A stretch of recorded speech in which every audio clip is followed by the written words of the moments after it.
If you have it.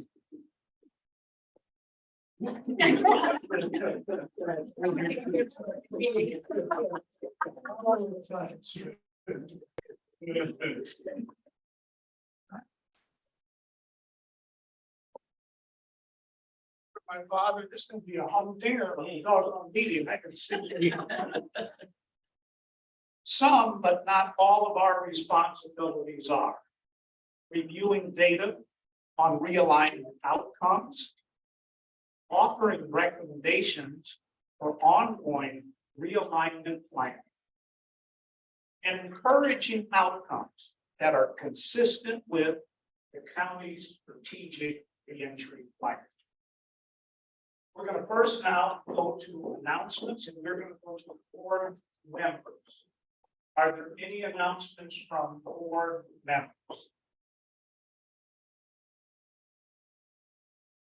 None being seen nor heard, I will have 3 announcements. The first announcement to reiterate is that Evan Decker, who was our chair of OCEC, has submitted his letter of resignation. That being the case, we will still move forward with OCEC. You'll hear some comments as to what we've done. Don't worry, we're still moving forward. And we commend him for the time that he was able to provide us. Now let's talk about the fun part of this, of our announcement. Nicole, to my left, and she's normally my wing person, by the way, she's the vice chair. She was awarded and recognized by the Board of Supervisors at a recent meeting under the category of people who make a difference in our county and in the specific area of alcohol and other drug services. So let's give it a.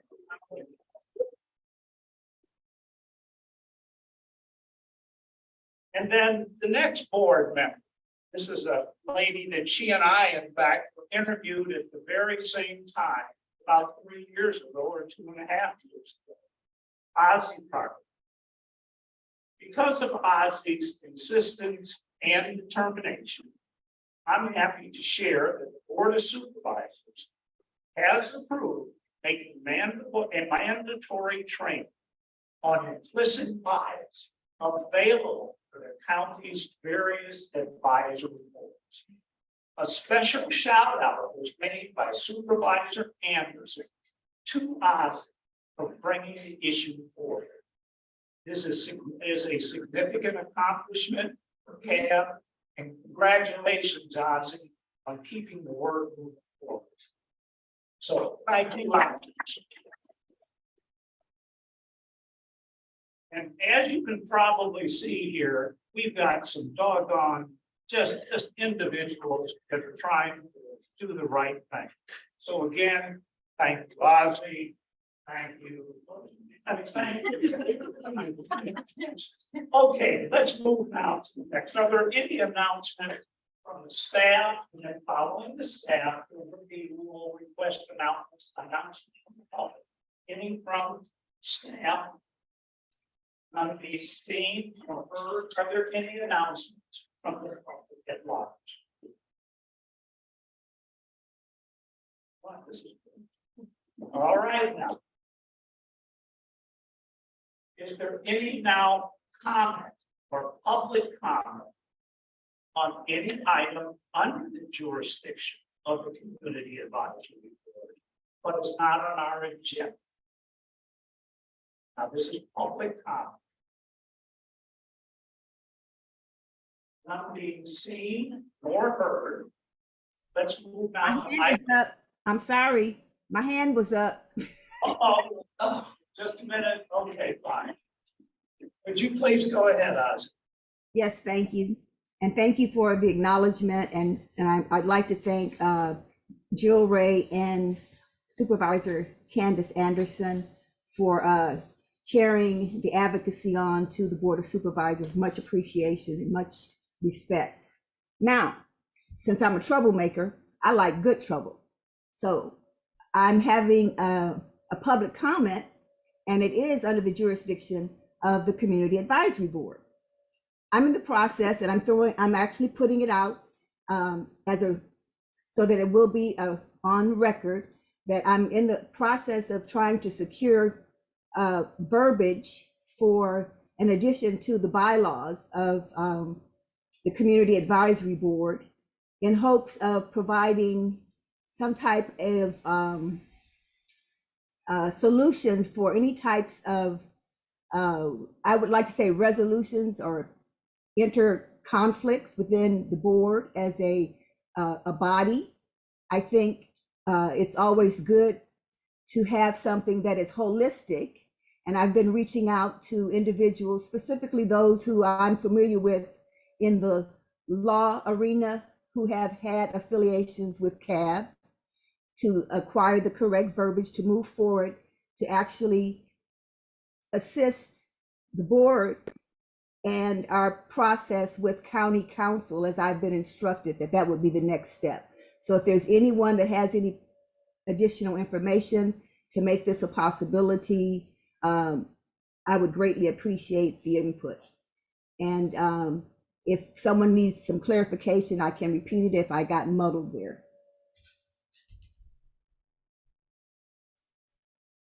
Thank you, Ozzy. Are there any other comments? Crawford, Jill has her hand up. Okay. Jill, please.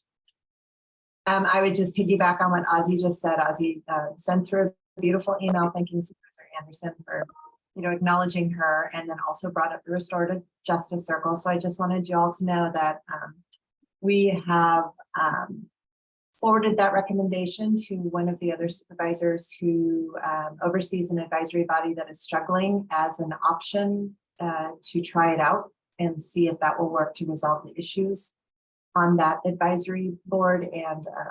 And suggestion is greatly appreciated and very well timed. And so we will see how that moves forward, but excellent idea. And I don't think that there's anything more at this point in time, because we got it at the board level, Ozzy. So we'll keep you posted, and of course acknowledge you as the one who brought it forward. So thanks so much.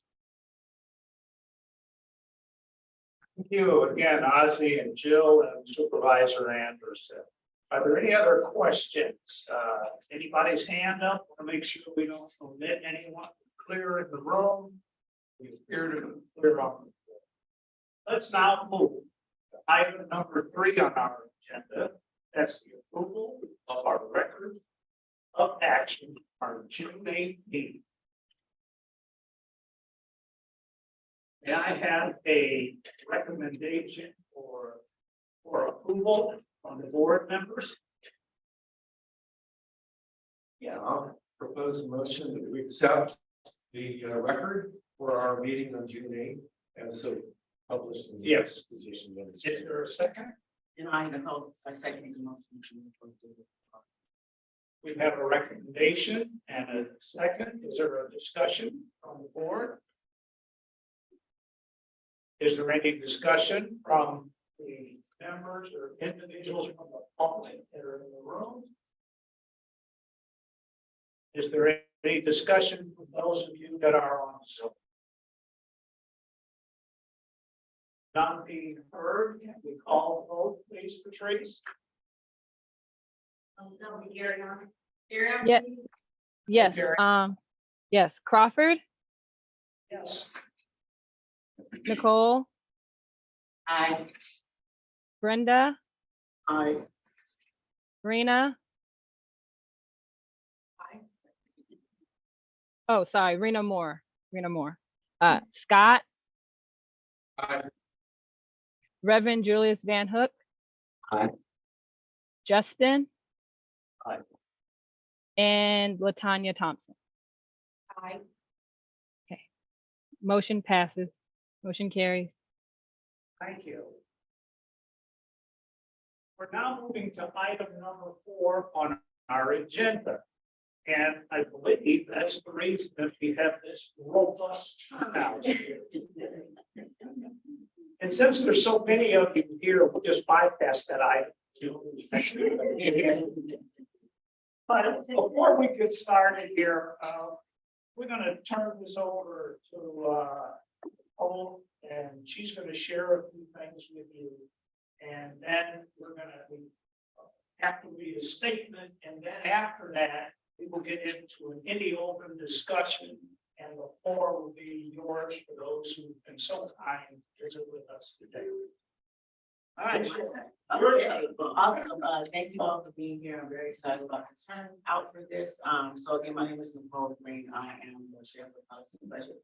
And as policy and budget subcommittee, we want to bring to the full CAB and have a discussion regarding 8109 excess funds and discuss about how we're thinking about allocating them. And we invited a political law here, like you are a key component to the county.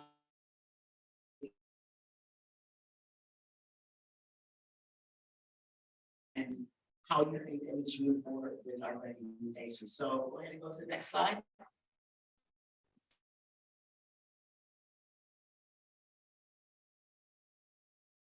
So as you already are well, I'm familiar with CAB, our county residents and representatives of the community. We want a fair and effective justice system in Contra Costa County. And our approach to policy rests on 4 pillars, which are: we want to invest in what works. We believe that true justice requires social justice. We believe that incarceration should serve as a last resort. And we believe that safety for all depends on justice for all. Next slide, please. So I first want to recap our CAB recommendations for the fiscal year 2022-2023. There are 3 main points that we really want to focus on, which are continuing investment in housing services by expanding the pool of reentry Pacific housing, and then to increase target support and expand community-based resources for individuals with disabilities that are also justice system involved, to include persons with physical and developmental disabilities, as well as those experiencing poor mental health and substance use disorder. We also want to focus on expand county employment opportunities and hiring among the justice involved. Next slide, please. So on to the fun part. So as we all are aware, 8109 has access funds, and CAB have made recommendations to CCP and PPC, which have been approved regarding our main CAB recommendations for 2022-2023, which were housing, behavioral health, employment. And we added two additions, which is pre-release and establishing a work group, which I'll go into a little bit more detail. For the first recommendation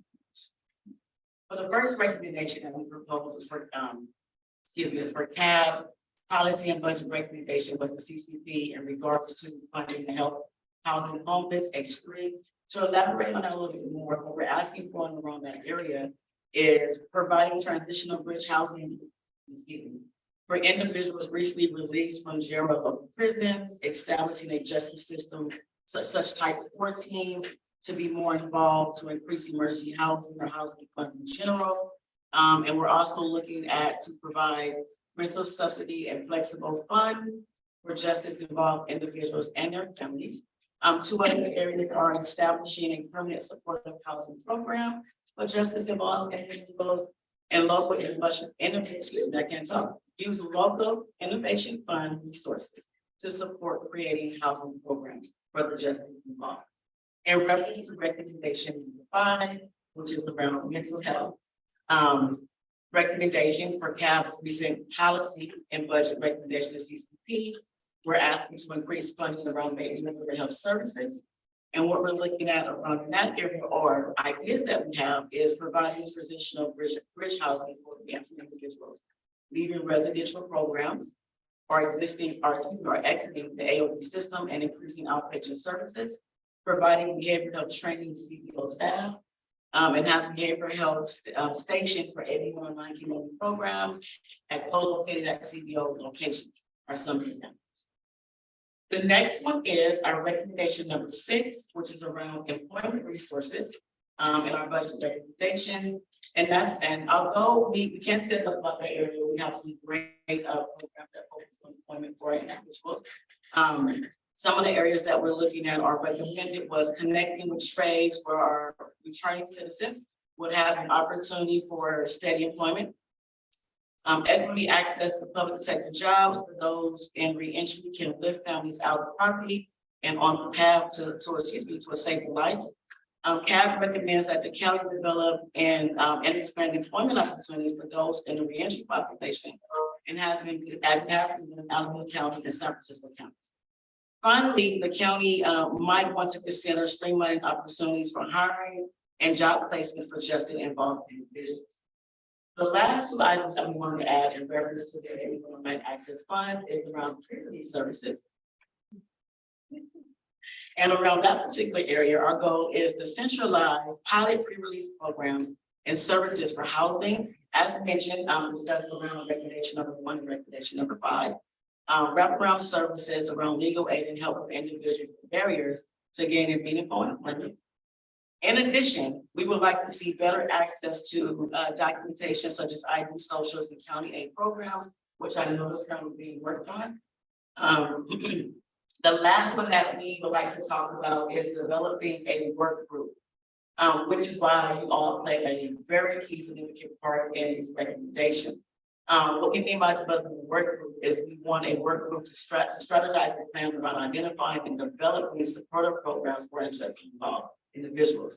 So we would really like to get work groups that involve more of the county programs as well as CBOs and the community to talk about what works. We're all touching the just impact of individuals, right? So coming to the table and talking about what we each experience, where we think funds should be allocated, how we each individually feel like the population can be served, and also expect to finally come to a resolution so that we can prevent individuals from returning to business.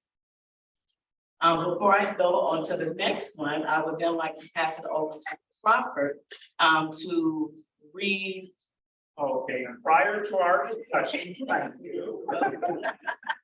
Of the AB 109 excess fund, I will read a statement from Rachel Rosecott. Staff has requested that we do so as a matter of record. It's rather long. However, what I will do is I'm going to read that opening paragraph, middle portion, and then the end. Patrice has indicated that we can post the entire document once the proceedings have been officially addressed and posted for the county. So I will begin, and bear with me, please. My name is Rachel Rosecott.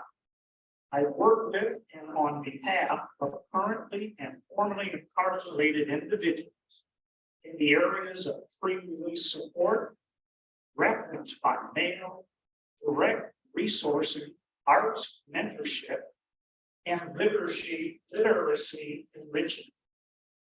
I am also a member of the Contra Costa Guaranteed Income Working Group and Measure X Community Advisory Board.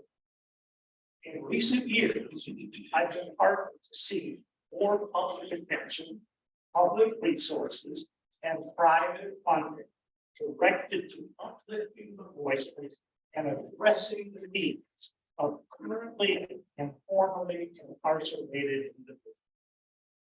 Many of these newer initiatives and programs have been planned, launched, overseen, and or evaluated by people with lived experiences of incarceration, including two of the ones I want to highlight in this comment.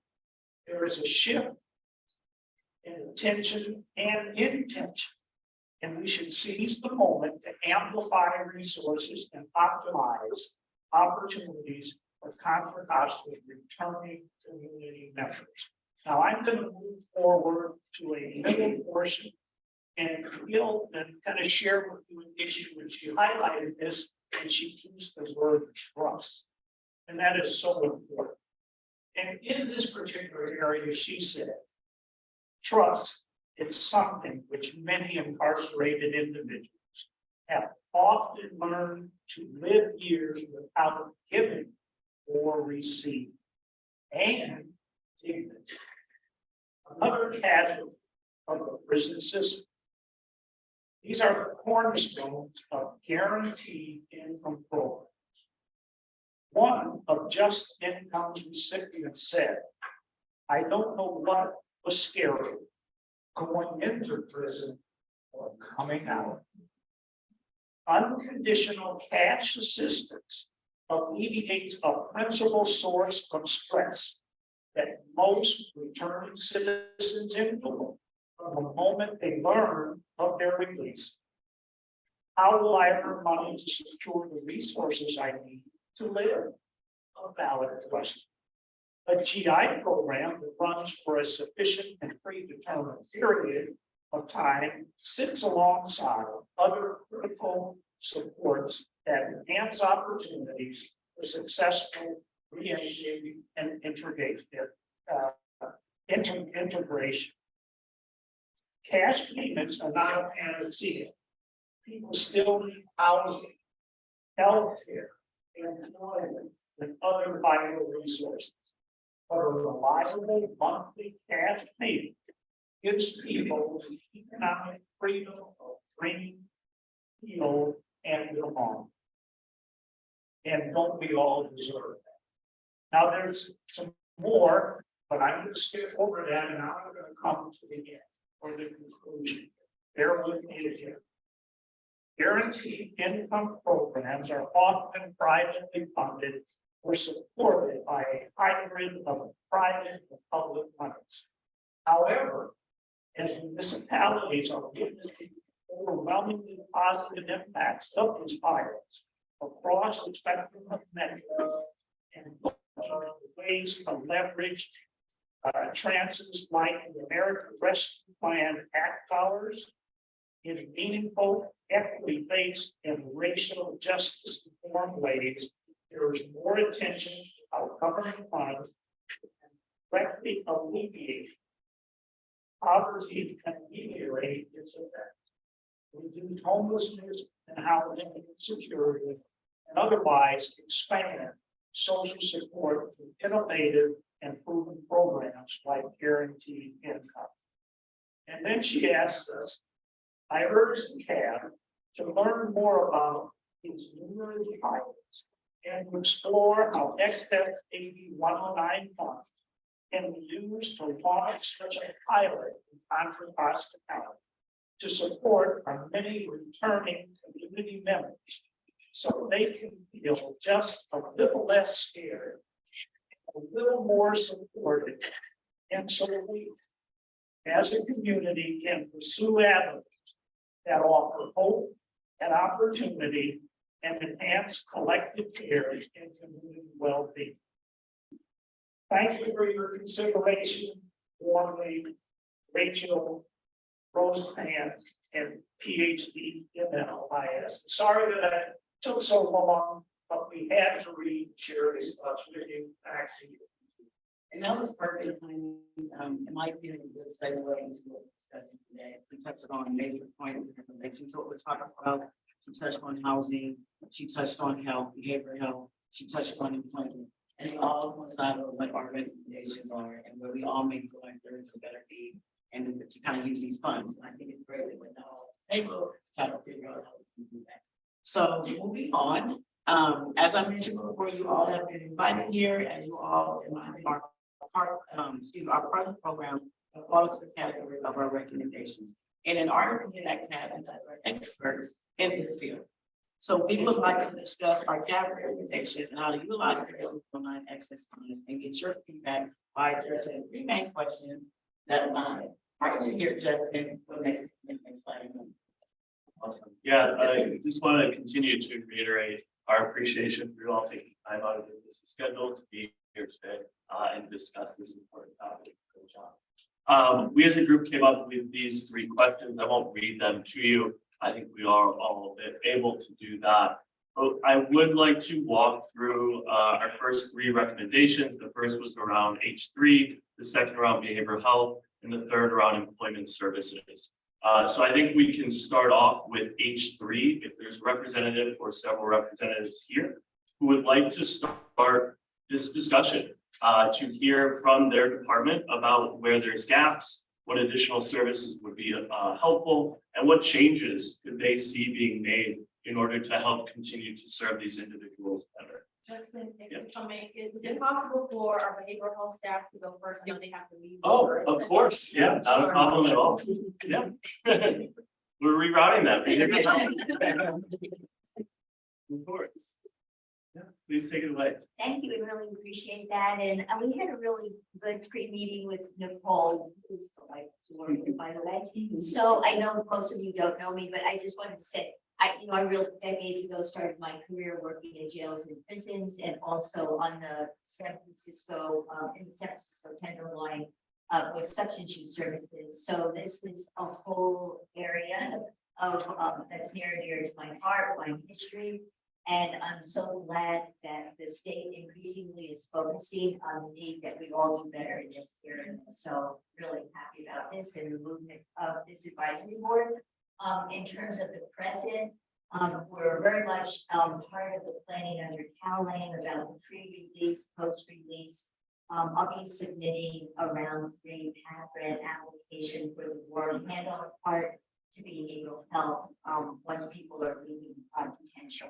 So I think there are a lot of pieces that are knitting together here at the state and local level, and certainly where we've been really trying to go and build out within our department in terms of really building out the whole forensic piece. And so Marie's here, Dr. Scannell, who's who created the chief of forensic. So that's Marie, because we really wanted to emphasize the importance. Should I start with these and then hand it over to the 2 people who actually do the work? That sounds great. Is Yeah. that okay with you guys? Yeah. So, gaps in our department, we are really building out really more robust capacity to better serve people who are justice involved. We've been working with departments and hospitals about conversion of felony IST, also CDCR, et cetera, et cetera. So we've been putting a lot of pieces together.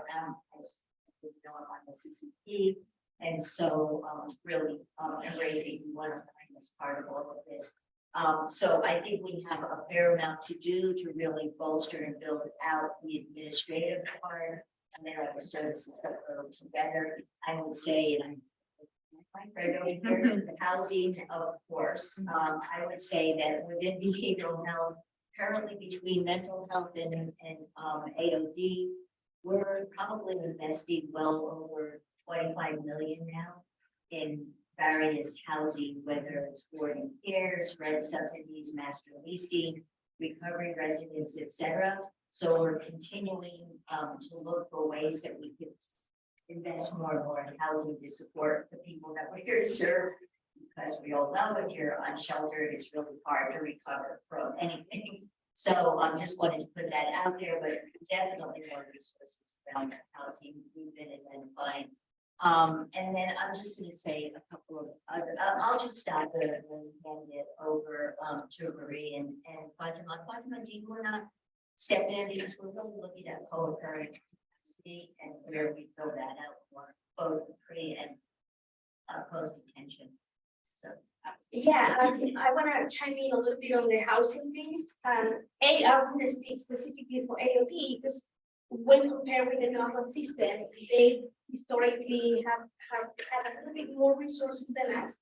So we're trying to play catch up, and leadership is making an attempt to start thinking wider rather than just one unit.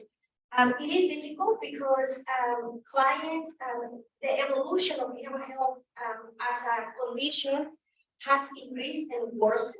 That there's no news to any of you. The complexity of the individuals that we see nowadays is huge. It has grown exponentially. People who have used substances historically now their diseases morph in such a way that it's hard to tell when substance use starts and when mental health ends. It's very hard. There used to be an overlap of 33% between the two conditions. Now it's grown. And also as a field for both, we're starting to look at more of how to treat this population. This is not the population that we're expecting to see in the clinics. This is not the population that we're expecting to see in outpatient. Not everybody excels at outpatient unless they have support. And by support, I mean a team of a multidisciplinary team of individuals that understand the condition and can support the individual as they move progressively and gradually. Recovery is not as we used to know it. It's taking longer time because of the complexity of the condition. So the multidisciplinary team has to be fully trained in harm reduction as one of the disciplines that we didn't do in substance use. And so now we're training ourselves because times have changed and populations have changed. So we're embarked in doing a lot of that. So going back to the housing piece, housing individuals requires a wide range of housing types. It is not just a recovery house. Recovery houses are for people who are committed to substance use, but the population I just described are not necessarily committed to be abstinent, and nor are we asking somebody to be abstinent. We need to work with them gradually until such a point that they're ready to make the step they want to make. And during that time, they need that multidisciplinary team that we may not have yet. So with that said, we have little housing for individuals. We many times have to resource to bad choices, not very good choices, but the best choices we can make. Either work with our H3 unit to make sure that people go back to the shelter, where many of those clients don't want to go because they're wet environments for a right reason. It's a harm reduction approach. Or we give them 1 month of housing so that we can serve more individuals, or we increase to 2 months, but we see less people. So those are the choices we have to make. And I know Marie has to make those choices sometimes because we just don't have enough housing. I do know that Contra Costa is not the only county that's going through that. We're all trying to figure out what's the best way of doing this. And I know it's going to take the collective approach. And so personally, I thank you for taking time in looking at a very complex issue that requires a lot of sensitivity and really looking at everything that she pointed out in what you just read. That's really, what we need to do. I also want to say that we all know that there's an opioid epidemic right now. And we really need to work together, making sure that everybody is trained in Narcan. We're doing our best. I, as an AOD chief, would like to see everybody in AB 109, all the providers, all your network providers to be trained on Narcan, because right now, unfortunately, it should be an expectation that we are capable enough to reverse an overdose and not think that that was an issue of the past. It's not. And so we all need to be prepared. We have been working with our HT. We train staff at the West County Reentry Center, and I was very surprised to see that Rubicon made it an effort to train all the staff. And that was incredible and appreciated. And it's because we gotta think as this is real. This is what's going on in the community right now. Lastly, I'm gonna let Marie add the piece, but it's for the community. It's hard to understand how medical works. Medical is based on eligibility, but also counties are responsible for a portion of the cost of the services a person receives. That portion is called a match. The match cannot be federal. And for us, that's the majority of our funding. So historically, for our AB 109 funds, we have been able to use AB 109 funds, which are local, to support some of the need, the match, but also individuals who are not quite eligible for Medicaid. And so I know that's one of the gaps we have. Medications is one of the gaps. If Medicaid is not covering that medication, we use AB 109 funds to cover that for individuals who are not eligible for Medicaid. Many newly released individuals, even though we start the Medicaid packet prior to release, they still don't have it when they are released. So for me, those are some of the bigger gaps. And before we come on, can I just add to that? I asked the question. what Fatima brought up about the match, because I think we talk about that a lot, and I don't know that people really get it because it's kind of our world. But the more we could use local dollars as match to Medi-Cal and bring in the federal dollars, which is about 50, you put up 50 cents, you get $1 back. The more we can do that, the more we can serve people that do not have Medi-Cal coverage because the revenue is coming in. So it's really a balancing act. We want to serve people who don't have Medi-Cal benefits now, but also try to maximize as much as we're doing from Medi-Cal resources. So. Question. So hearing that match and thinking about like I said, those that work in West County, I understand that maybe there's become West County once the inpatient. I know Medi-Cal is one issue that they made, and the citizens that didn't have Medi-Cal.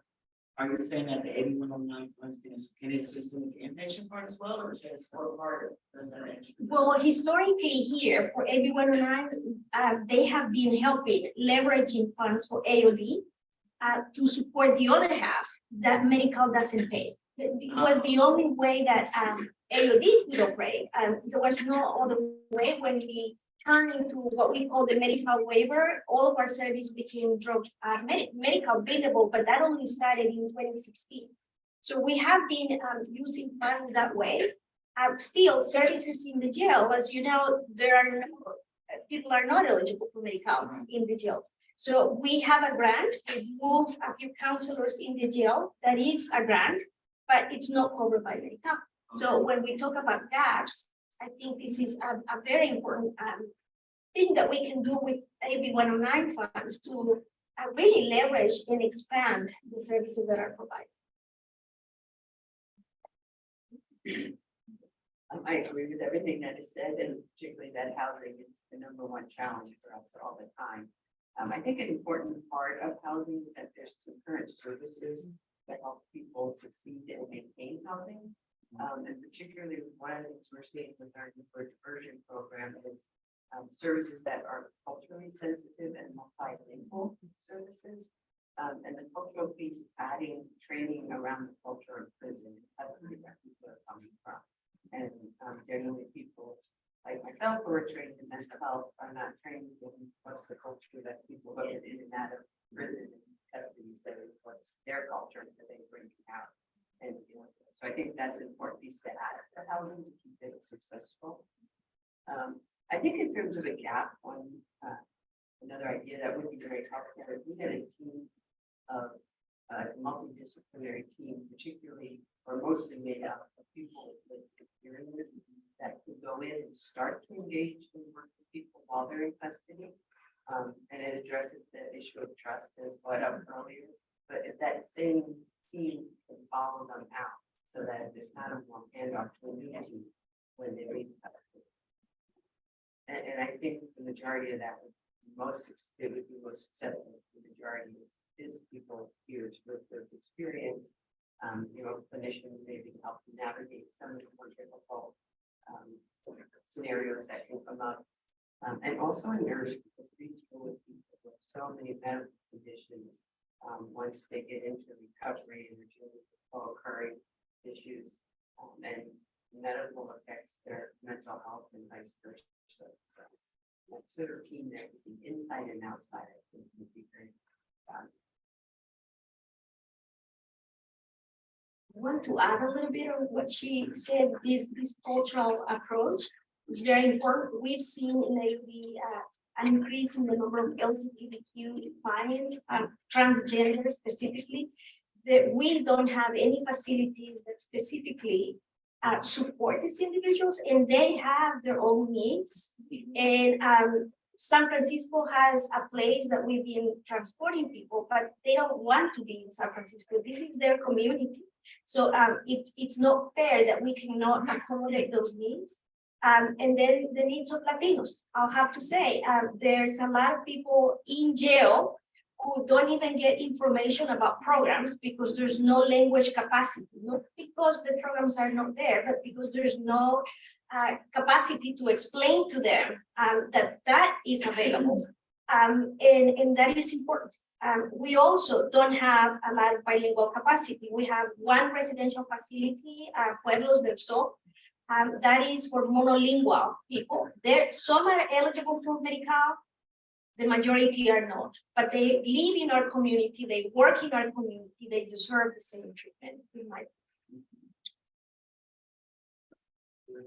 Thank you all for sharing. I want to open it up if anyone has a quick follow-up question.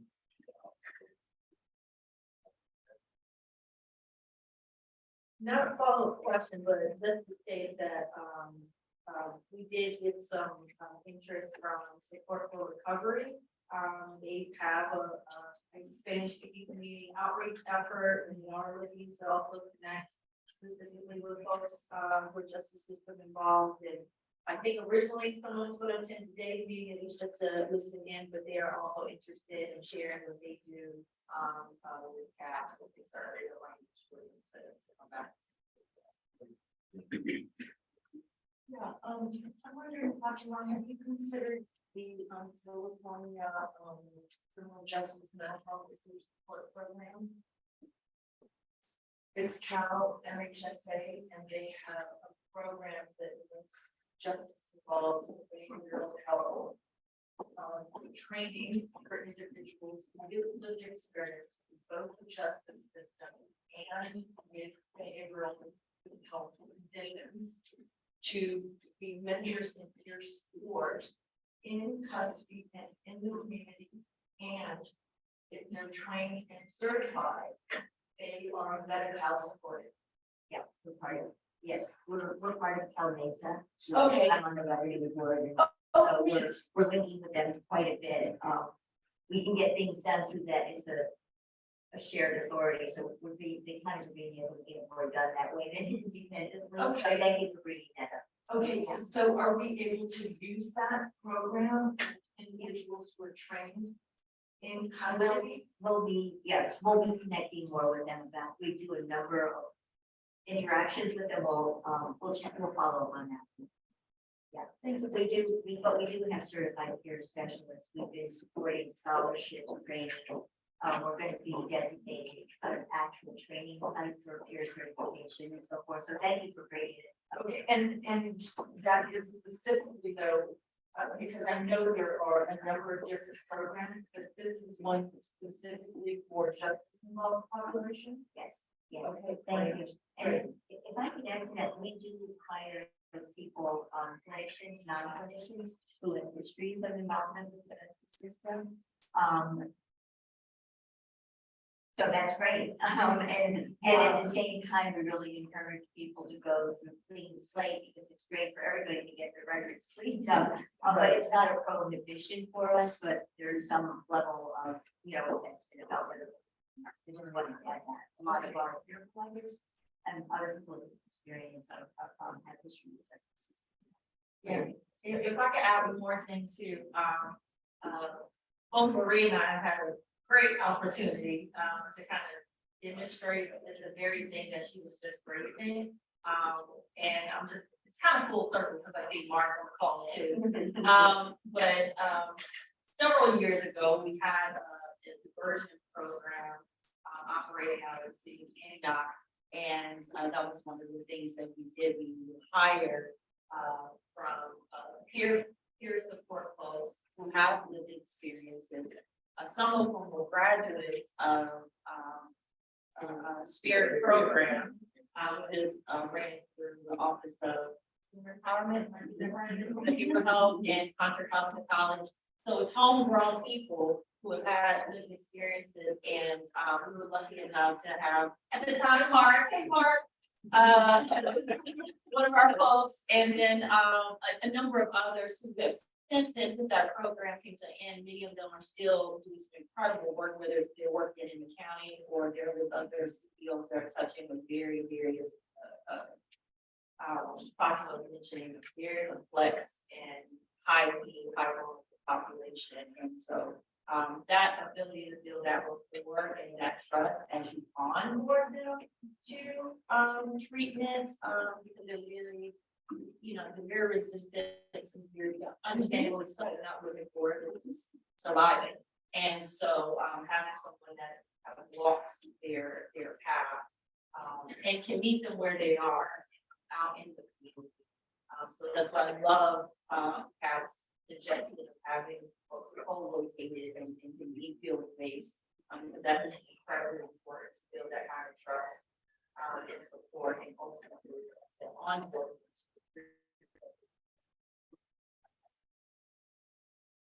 So we have some great demonstrations for that. I'm sorry, I have just another question. But from what you said, it sounds like, because Medi-Cal can't provide or doesn't support treatment in custody, that we're very limited with the treatment that we can provide in custody. And my understanding was that you have a program that is for medical assisted treatment in that program. Is that correct? Okay, and that's fantastic for those people who need it. Is there anything else that you're providing treatment wise in custody programmatically with regard to mental health and yes services? Maybe I can, I'm sorry. I said to it because, detention health is under health services. Right. Lavon and Martin. Right. The deputy director over it. So there is an established, mental health program. And, that's been built up over the years. What Fatima has been trying to do and we collectively have been trying to do is identify, grant sources, because at this point in the future, under county, when people have their benefits and there can be the free release. But the number of SUD counselors is small compared to the number of mental health practitioners in the jail. And that's what Fatima has been trying to do, is build up the number of SUD counselors that can go in. And they're not, it's not a medical eligible benefit, so we have to identify it. And just to add to it, medication-assisted treatment is pharmacotherapy to treat substance use disorders that has a medical staff doing the medication and then, there's the medication. But medication-assisted treatment must include therapy, counseling, Right. because medication alone doesn't work. So medication and the medical staff is covered through the national health, as Susanna explained. But the therapy part is the one that we complement through a grant, which is very limited. I thought I would clarify, and that's not. Yeah, covered by thank medical. you. You're Thank welcome. you. Anything else from the person group? Anybody who is on virtually have any additional follow-up questions before we move to H3? I'm really, really sorry. But so just because I'm a quantitative person, from everything you're sharing, it sounds like there's the problems or the health problems have changed. They're more severe, they're more hard to treat. We don't have a regular funding source to meet those needs because of Medi-Cal sort of issues. It sounds to me like there's a really high level. And I'm wondering if you know what that is. In detention health, how many people on average have unmet needs for these kinds of services? Because that also gives us a sense of the severity of the kind of resources you need to make sure that the population that we're trying to support is able to get what they need to be successful in the community. And I get the challenges, but we sort of need to know what that number is. So I don't have that number. I don't think we collectively have that number. However, we can get that number. Because it depends on how people are assessed and diagnosed when they enter. Right. So we can get that information in terms of quantification, not down to the numbers. Yeah. So I don't think you had, I don't think you had that already. No, the Bureau of Justice Assistance, and you probably know this, Denise, you're a number person, did a study that said that 2/3 of the prison population or people in jail have a substance use disorder and severe. Right. We have verified that somehow with these screenings and assessments that we're doing. We don't do mental health, but there is a mental health unit that can probably provide that data that you need. What I will say is the severity of substance use is high. It's not mild Yes. substance use. But what I'm asking is different than the proportion of individuals in custody. I'm asking about what proportion of individuals with those programs, with those conditions, are you able to reach? So that we know what is the proportion of individuals that are not getting touched. So we can make an assessment to how big a problem is this for you? So that we can consider this pot of funds and what makes the most sense. Yeah, thank Do you. you understand that? It will, Yes. we can, Yeah. Yeah. Yeah, because I mean, I do our share of reports, and I know that there's a high proportion of it's right in the custody, but what we don't know is what proportion actually gets services in custody. And knowing that Medi-Cal does not pay for that, that's really important information. I think it goes, so mental health has been underfunded for decades. It's doing better now. Yeah. Substance use services has been extraordinarily underfunded forever. And it's getting a little bit more now, but still behind. And so then people start following the money and how people get diagnosed and the services they access. So we're trying to say, let's not just look at where the money is, but what the need is. And how we're gonna put the money together. So that's the ongoing thing. Absolutely. So, and a lot of it ends up being grants. So, and that, I mean, in this room, I feel like I could say this, is that that's limited. I mean, we all know that grants are 1, 3, 5 years. They're not sustainable. And so having this is kind of a bridge, if you really great, but on another level, seems to me the board needs to find another way to fund detention services so that you're not on the grand roller coaster ride in order to meet the needs of this population for detention.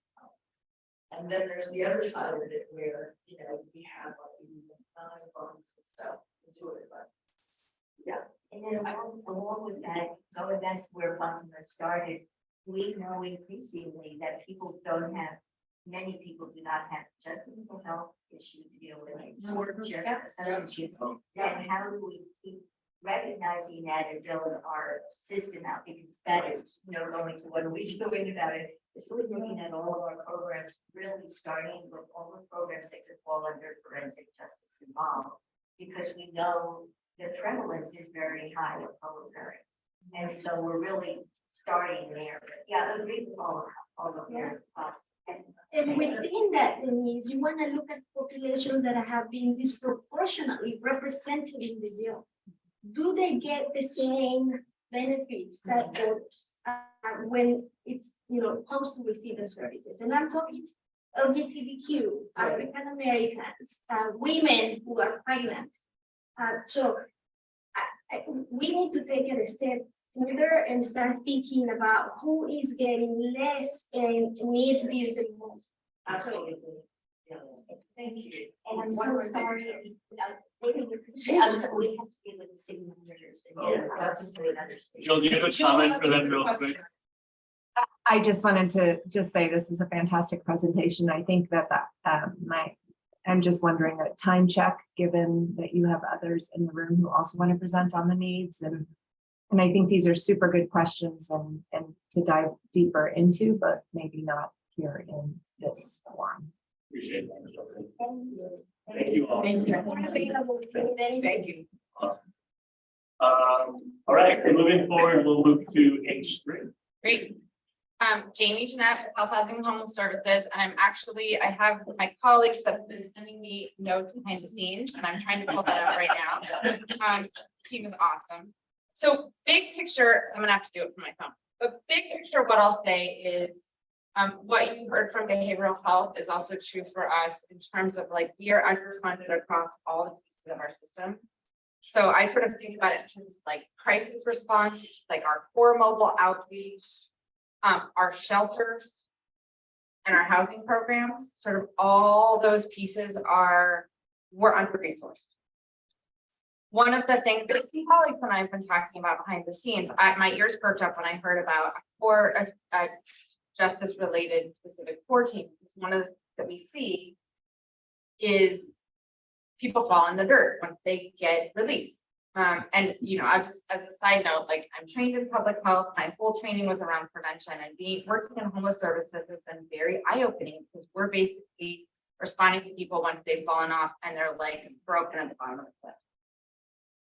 And that hurts my soul. And so part of what I've been thinking about is like the more that we can catch people, because this also ties directly back to recidivism. This also ties directly into mental health and substance use. This is why housing first is principle. The idea that you don't like try and get people patched up and then get them into housing. You can't heal. You can't recover. You can't, you know, pursue employment. You can't heal your trauma if you're still living in your car, wondering day to day. So like, I'll get on my soapbox. But where I think this relates, so let me just pull up the images you sent me. Yeah. Jamie, Yes, can I say one thing real quick? Is that critical time intervention. I think that and our partners at Behavioral Health touched on this as well. It's that pre-release relationship building with someone, developing a comprehensive housing engagement plan, putting the resources in place so that when that release happens, that we are able to get someone into the appropriate housing. I think that that's like super key. And then, you know, the lack of housing resources that we currently have, we've already touched on as well, but we've seen programs like the Holistic Intervention Partnership at the Public Defender's Office, the probation housing program with Hope Solutions. We've seen programs that have flexible funds attached with rapid rehousing or prevention dollars or rapid exit dollars that are highly successful. And, you know, the sustainability of the funding of the subsidy is like highly important, because we know someone gets released, it's going to take a little bit of time for them to get on their feet with employment, to build their income, and you don't want them falling in and out of housing as that's taking place. So we know Housing First is highly successful. So go ahead, Jamie. Yeah, I was just going to say, I think one of the other things, like I'm thinking about this like Venn diagram of like incarceration, mental health, substance use, housing. And one of the things that we struggle with in homeless services is sometimes there's funding, just somebody said this earlier, like these grants, right? The funding for years where you have really limited capacity, and you're like, well, you know, we've got spots for 25 people, but we have 1,000 people that are needing services or whatever. Being able to have like a sustainable source of funding for these programs is critical, and just knowing like we're not going to be bootstrapping this every single time, and that's really stressful for staff.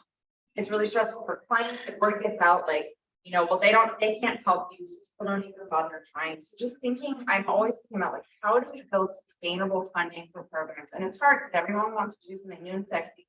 They don't want to fund things that are already working, or, you know, expand things. But I think that's an opportunity too. So Mike, I don't know if there's anything else you want to say from your conversation with Betty. I'll say, like, I kind of hang out at 30,000 feet, and Betty and Michael have had more experience on the ground, like what's really needed. So I broke this down based on the questions. So the gaps, one thing that we've noticed as a gap is even when we're using a housing first model, you're placing someone in housing and then you're working on their case plan, right? But there's also a tenancy sustaining services model that needs to take place. So you have someone in housing, now they need a year of case management in their housing, or maybe even longer, to make sure that you're doing those touch and release case management model, things with people while they're in housing, so that they're not falling back into the system, right? it's always been a gap in homeless services. And now with CalAIM, California Advancing and Innovating Medi-Cal, we're able to put at least tenancy sustaining services to the Contra Costa health plan patients. But there's gaps in that as well, because there's people that we're going to be serving that might not be Contra Costa health plan patients, right? So we need to make sure that everyone who's being housed has that aftercare follow-up support. What else? Pre-release. So having those multidisciplinary team meetings pre-release for individuals that are going to need support, but then also once someone is housed, having the multidisciplinary team meeting, making sure that all the supports are in place to keep someone from falling back into the system. So those were the gaps. And then additional services, and Jamie touched on this, basically an outreach team for pre and post-release follow through. So doing the pre-release and then following the person all the way through the system so that they have that relationship, like a peer who they can rely on. Ongoing sustainable funding for housing subsidies, rapid rehousing, rapid exit, and problem-solving conversations that are taking place on a regular basis to ensure that people aren't falling back into the system. And changes that we like to see are increased staffing with access to services, increased system capacity, and then increased care planning as it relates to multidisciplinary team meetings. I have one question around like this funding. Can it be used towards housing folks that are undocumented, or is it restricted? Like we struggle with our federal funding, like we just can't use it to support housing programs for people that are undocumented. So I wasn't sure if that anybody knows. I'm not quite sure if it's restricted to folks who are undocumented, but for sure, this is to be allocated to those who consider it based on that sort of tier system that's been set so far, unless CCP and or the board have other considerations that they would want to make. But we can look back at statute to see if there's any formal restrictions. I'm curious about it, but Part of why I was asking is sort of one of the hats I wear is to support the equity committee of the Council on Homelessness, and in looking at the data, we see that Latinos are underrepresented in homeless services, even though we know there are lots of folks that are experiencing homelessness. So we're thinking about doing more outreach, but part of where we get stuck is like, for a lot of our programs, we can only help to a certain point, and then we can't actually enroll people in some of these housing programs. So just curious about this as a. I mean, given that it's state funds, California's pretty good. We should have pretty okay. Yeah. Okay. Yeah, we certainly provided services to maybe with a probation program to. Yeah. Okay. I don't want to take us in the weeds. I would like question. Maggie, just real quick, I would just add to that, Jamie, that it's not asked in custody, somebody's residency status, so nobody would know. Any quick follow-up questions or comments for H3? I don't have any questions. I mean, I agree with everything that she said. I know it's time, I was actually talking about our next meeting. But I was really excited to hear what you said as well as Michael Bishop, so I do agree with that, having that and understand that's needed. So know that you all are looking into that. Are exciting to me as well as thinking about or thinking about adding that reading aspect because it's needed. So I'm excited about what you said, and I'll. I do have a comment.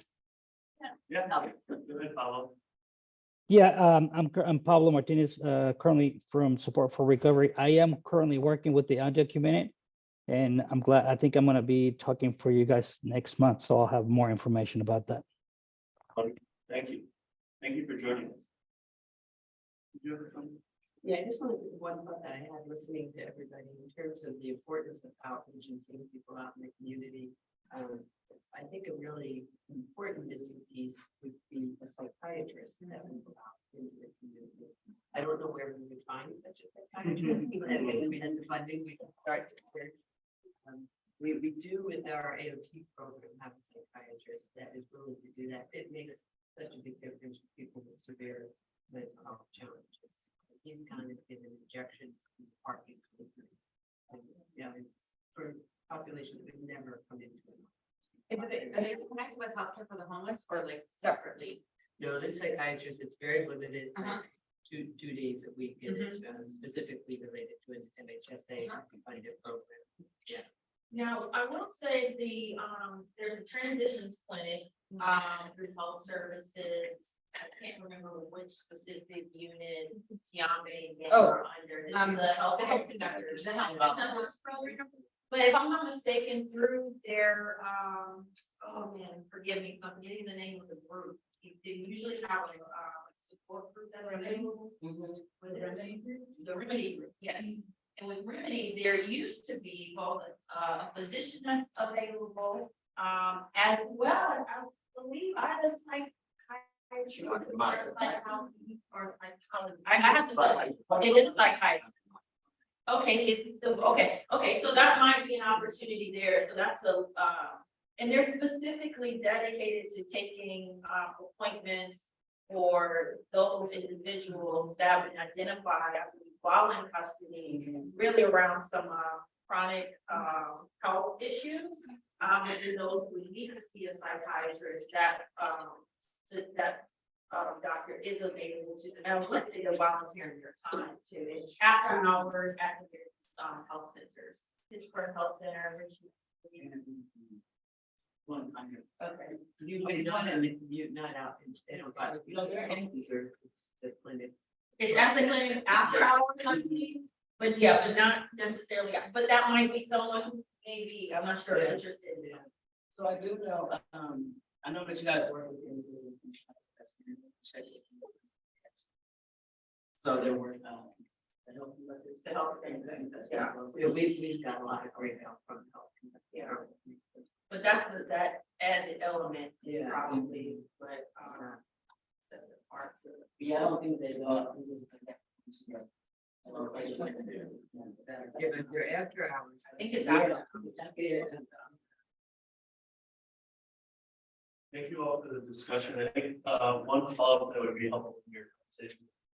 We were talking about the sustainability of some of your programs and year-to-year grants, maybe bringing that information of which aspects of the department don't have those sustained funds, so we can explore that in a little bit. Wonderful. Moving on to employment services.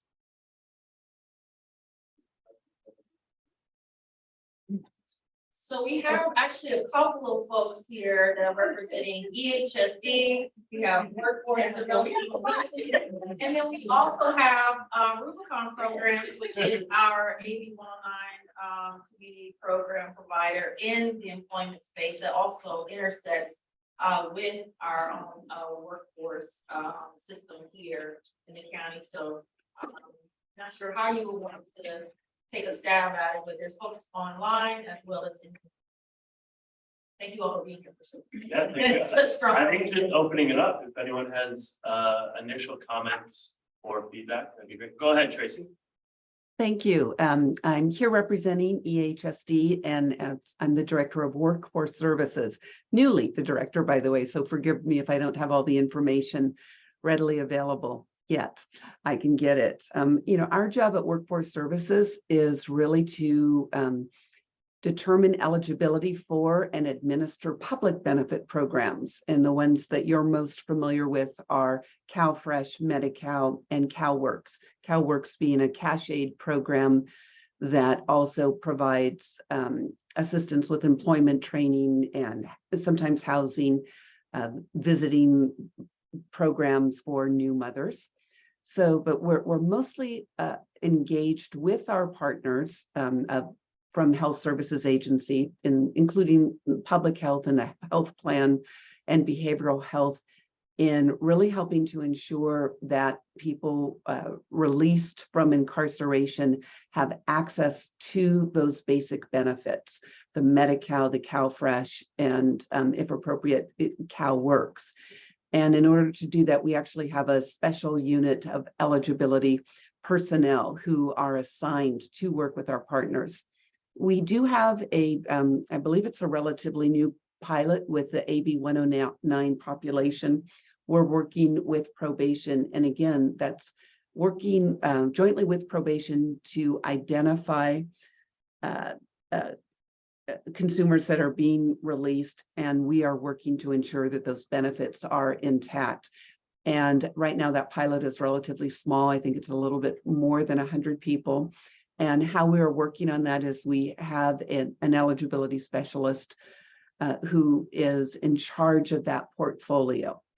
So I would say that in terms of our needs, because we really are in, not in the direct management of ancillary services, but so much more in the benefits administration. I think that our needs are not specific to this population. We, like many of our county partners, have been struggling with a high vacancy rate, and that impacts the rate at which we're able to address all of our applications and our renewal for services. That being said, I do want to make the statement that we are committed to working on these projects and will continue to evaluate and partner. So I think that's probably it for me from EHSD. I know that our workforce development board likely has a lot more to offer in this realm.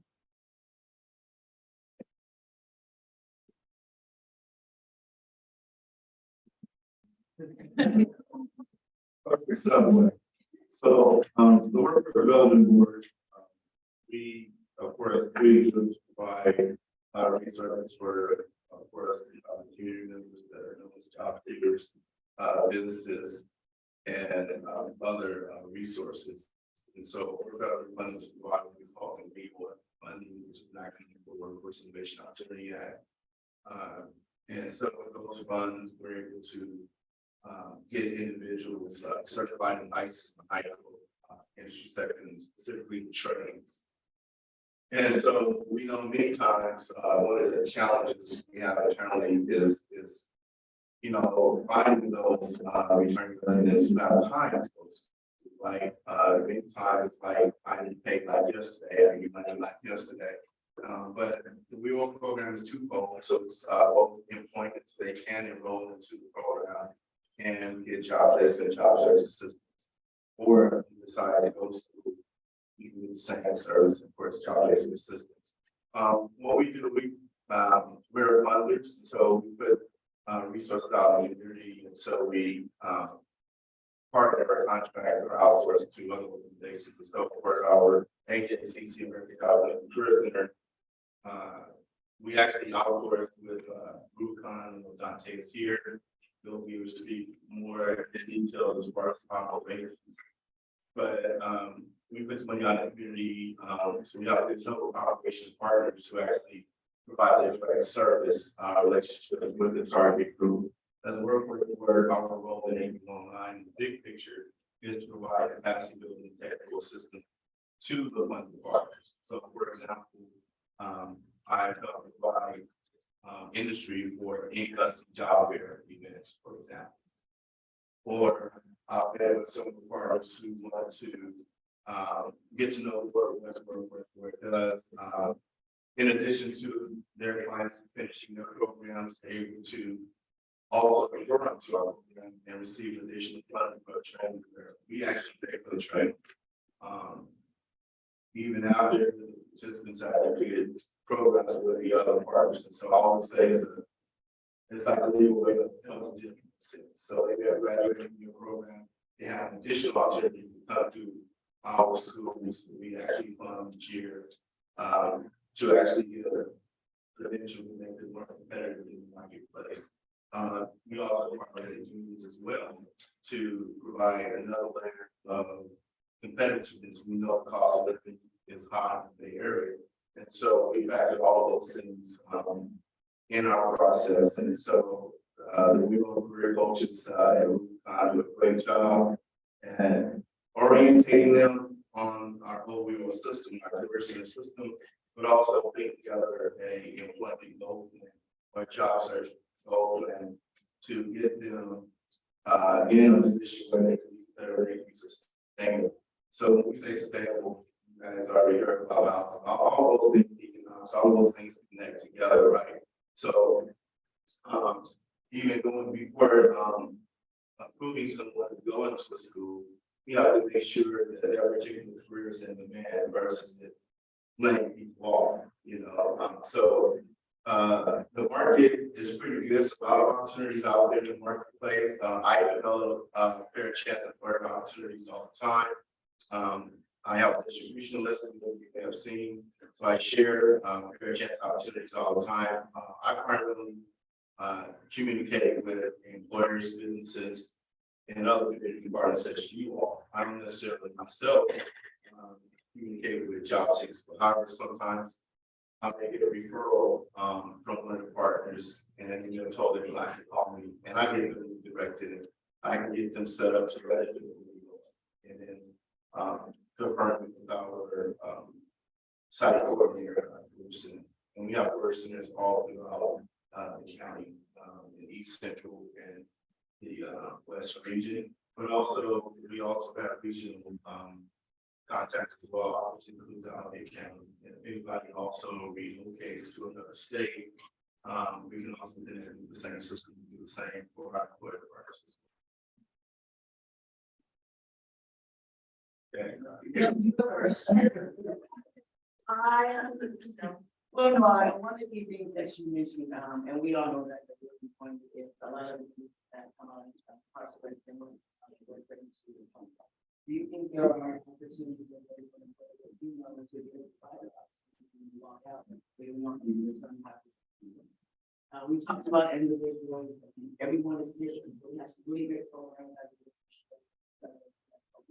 We also have a population of people that may not particularly want to go to the, but they want to spread out. If they're going to be an opportunity presented to them, so it will then create this inside around where individuals not just have an opportunity to enroll into a program with that content, but they can get straight employment if needed. Yes. I mean, the answer is yes. Our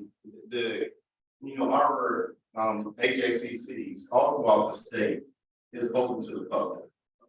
So there's no restrictions of what community members, what constituents we can serve. We can serve pretty much anyone. We have other partners that also help out with other targeted groups, such as individuals with disability. So DOR actually comes there twice a week to meet with those individuals who have been assessed after attending our programs. And so there's something for everyone. We have ADA compliance equipment as well, where when individuals come in to utilize our computers to look for work, they're able to be serviced. We're also co-located through the State Employment Development Department of Workforce Services branch as well, where they serve as veterans, even veterans who have been formerly incarcerated. So it's a lot of layers and tiers within our system. There's also a job board. So there's always job needs and different things there. There's opportunities where no experience is necessary. There's open opportunities where a person can come in and get trained on the job. In most cases, an employer is going to train you in their own way anyway, regardless of what credentials or qualifications you may have. So it's pretty open. We try to meet the person where they're at. They want help. I mean, as a business service representative and reentry coordinator, I'm going to say we need workers bad. We need professionals trained bad in the marketplace. I get calls all the time from industry leaders. We got 80 openers, we got 100 people.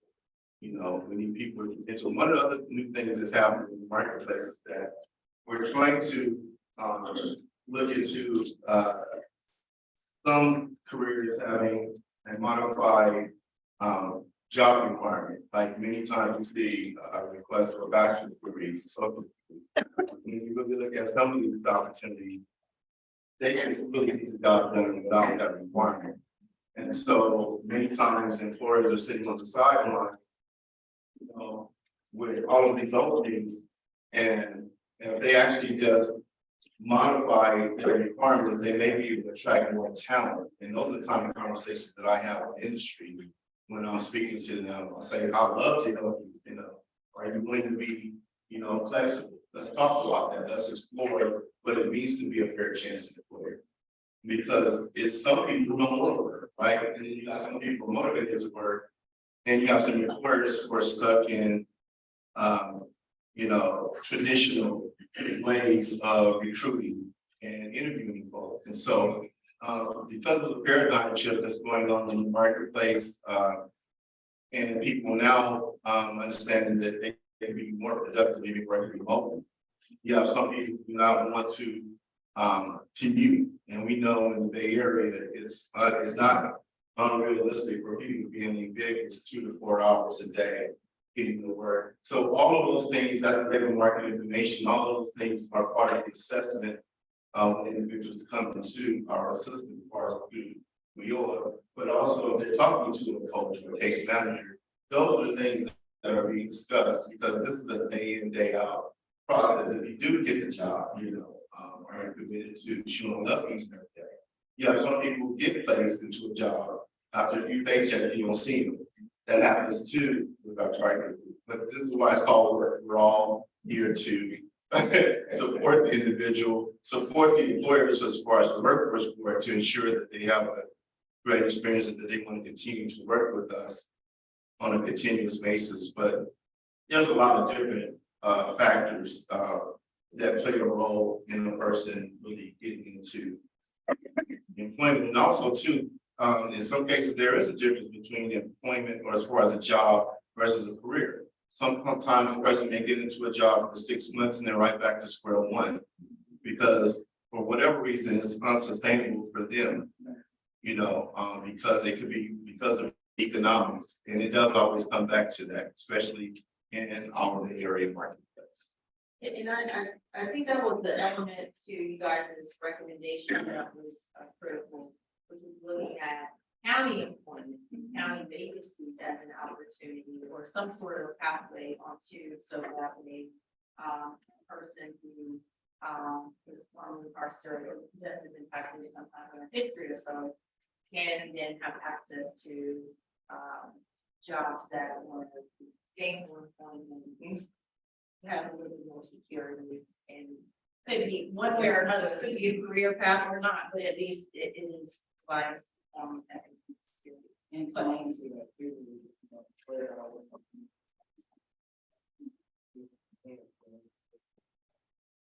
yeah, well, in the marketplace, there are apprenticeships in some prisons as well as some jails. More specifically in our region, San Rita Jail in Alameda County has a career center inside. They have some apprenticeship programs in those San Quentin prison who I worked with many years. Also is really pro-training. So individuals before they get released, they have a few certs already that's marketable for them. But speaking to county employment, and I'll try to pass it to Dante. The county, even when 8109 first started, I know it started in 2011, but I think like 2014, 2015, the county, when we say the county HR, they adopted AB 1008. And AB 1008 is the ban the box assembly bill. And with that, many people have the opportunity that are formerly incarcerated to be considered for employment outside of our government. I'll just say that. And for those of you not familiar with AB 1008, what it does for us, the county HR process, it allows the individual to be considered in the selection process, be considered in the interview process. All of this done before even looking at if they have a record or not. And so they can actually get ranked on our certification list. And then they will look at, after all of that process is done up front, then they will look at the record on a case-by-case basis. And so based on that process, we do have only prosecuted individuals who are currently permanent county employees such as myself. Just want to share that. Is the WIDOA school and training side of the program, say the trade? Does that provide stipend for the individual while they're going through it? You know, does he pay? Oh, it does. It does. Okay. That's terrific. Yeah, there's supportive services And then in some cases, there's reimbursement services. So in some cases, this may have to pay for like an additional certification test depending on their career path through the state. But then they can be reimbursed for that. So there's a lot of supportive service funding as well. So that's why I say in our role, we have a lot of resources set up to serve the returning residents. But we don't know how much of that is being taken advantage of by the Tri-Group, where our system is set up to receive. And I'm quite sure there are some that come through. I'm not necessarily connected to our direct services. I have a colleague who's a manager over that contract. But internally, we're wanting to have that conversation as a staff to get more of that information. As far as how many are our system actually serving is coming through, actually requesting, training or jobs and placement assistance, so that's where Rubicon comes in at to provide that direct service, on a day-to-day basis. Obviously, they submit reports to the workforce board. Again, I'm not so connected to stuff. So I think that was the perfect segue. Excuse me 1 second. We're gonna have to do kind of a little mini time check. Okay, sorry. So, Dante, you're on deck, no problem. Okay, so, let's see what we I can, didn't even come here for this. I just happened to luck out. we can't run time. Get out of here. Okay, so here's what we'd like to do. Dante, we want to give you the time that's necessary. And if you could, maybe we'll limit it to maybe 8 minutes.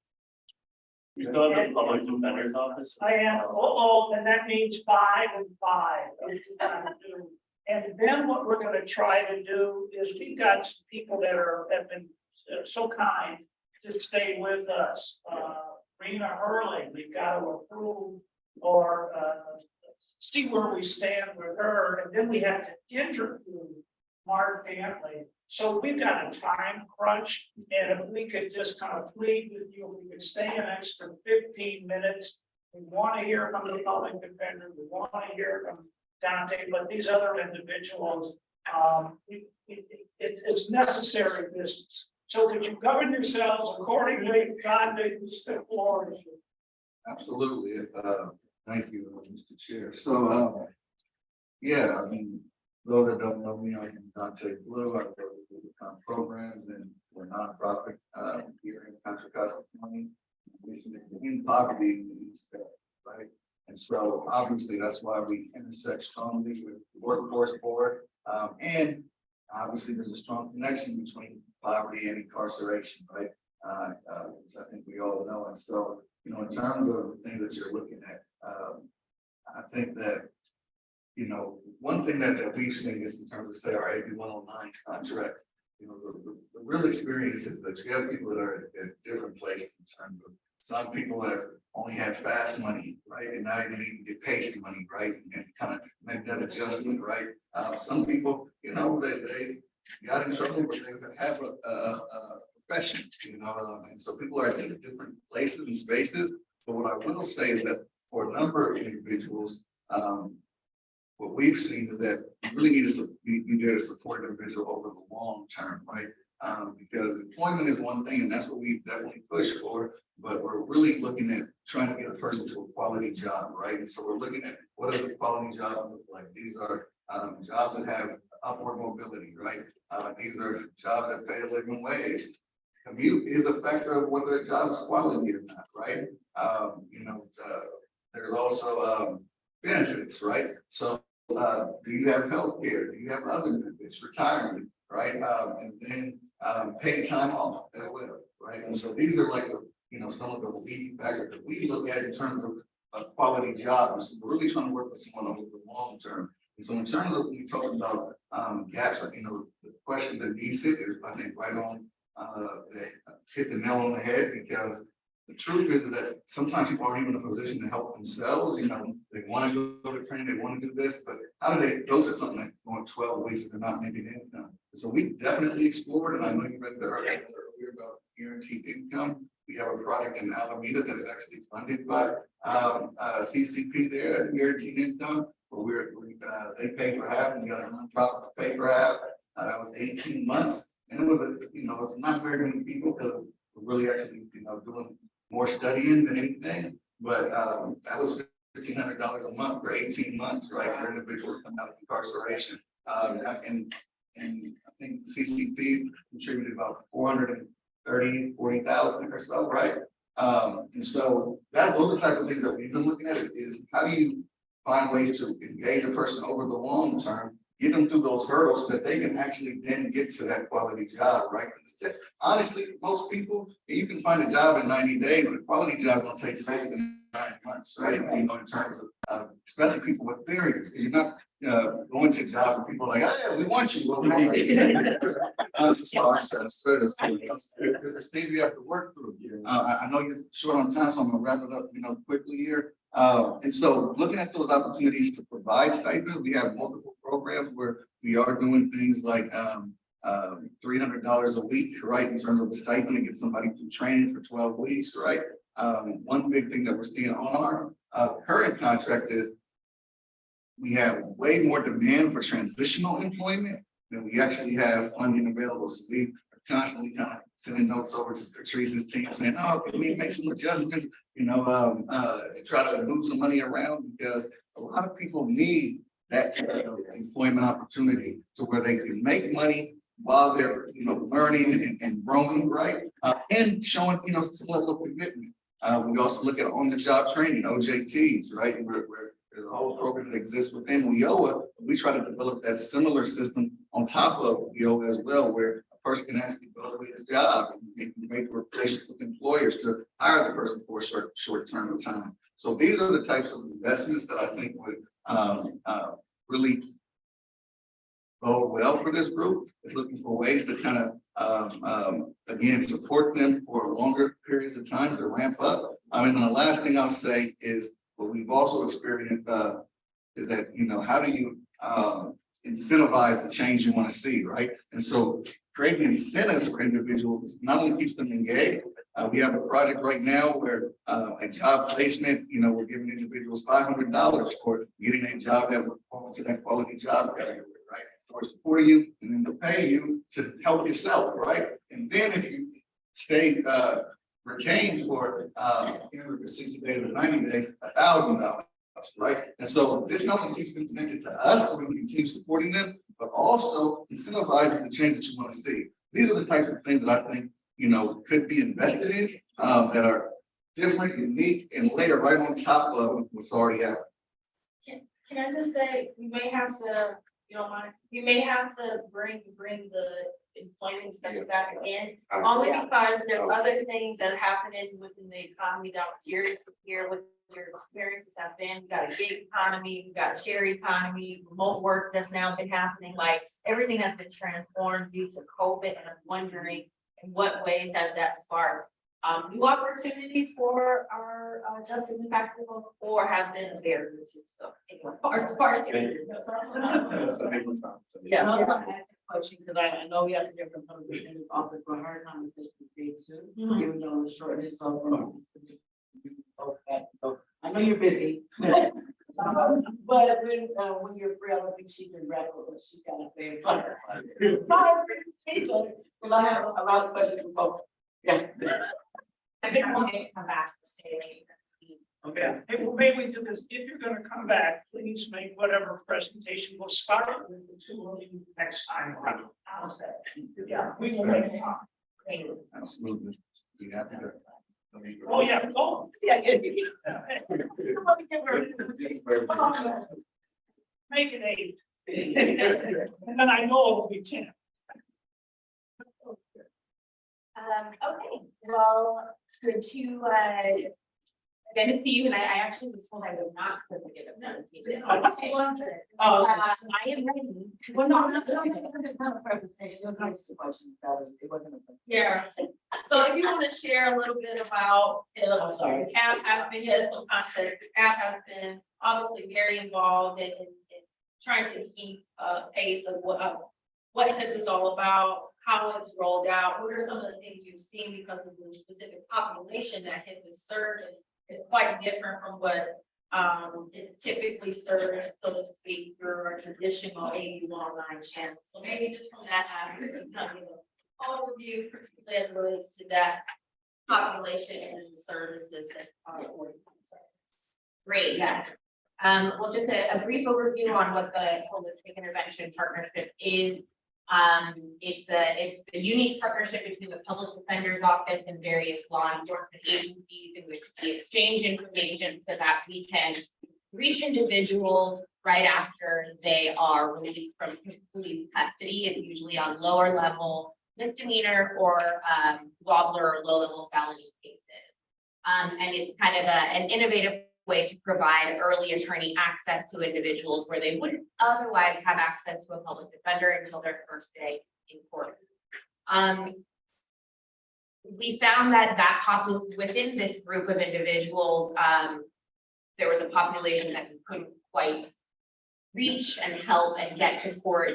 And these are the primarily unhoused and people suffering from substance abuse disorder. We were awarded the HIT grant from the BSCC to be able to more directly refer early representation clients to a number of community resources, including county agencies, Rubicon, the Reentry Success Center. We have an evaluation that was put out last week, actually, from our researchers at Cal State Long Beach. It's 86 pages, so I'm going to start at page 1 and read here. Just kidding. With some summaries that are pretty cool. So first off, we had about 300 referrals to the HIT program. 33% reported being unhoused, and primarily they suffered from substance use problems, physical health ailments, and mental health challenges. So some highlights are that after 1 year in HIT, clients had significantly lower rates of felony arrests, lower rates of filed felony cases, and lower rates of convictions. So just less recidivism, and this was made, in comparison to a control variable, comparable population of similarly situated individuals with similar criminal records. I mean, they're statisticians, like they did it legitimately. And then 75% of our HIT clients who were unhoused exited HIT in permanent housing, 75%. This is not even to get into the numbers regarding the saved costs to the county, given early representation, which is reducing failures to appear in court. These individuals had over a 90% appearance rate in court, which is far and above the same population group. Our new housing provider for an extended grant that we got from the BSCC of Hope Solutions, we're supposed to be helping 300 people per year. Been really struggling with the rapid rehousing piece. There is a component for long-term permanent stable housing. Money is allocated for that. Then there's rapid rehousing, which is more focused on stabilizing the individual, getting them to court. And it usually requires hotels. It's a stay of I think 3 to 5 average days.